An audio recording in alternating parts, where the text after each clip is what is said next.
Good morning, Ian. You're going to address our audience on the value of data, especially for the CFO. So my question to you is, how do you see or how do you foresee data enabling CFOs, especially in their role and their departments, looking ahead at the future?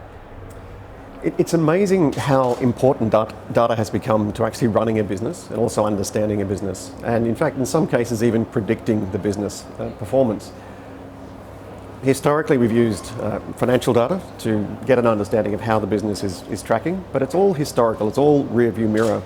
The potential exists now to not only get a better understanding of what's happening right now, but also to think about what might happen to the business. So there's an opportunity to start looking forward and to get a better understanding about what the future might look like. Right.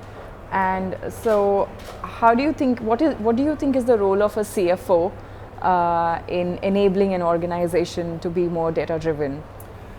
CFOs, first of all, are very used to dealing with data, so it's the lifeblood of a CFO. And the ability to show not only how it can be used now, how it can be used to better understand what's actually happening in the business, but also to think about more of the actual lifeblood of the business. I think CFOs really are at a critical point. They are trusted, they understand the governance, they understand the processes, and if they can look forward, then they have the ability to steer the company in a completely new way. Okay. And what would be some of the tools that are the tools available for them today, or do they need to upskill themselves to understand these tools? So I think some of the fundamental skills are already in place by nature of being CFOs. They're used to handling data, they're used to working with data, they're used to presenting information in the form of data.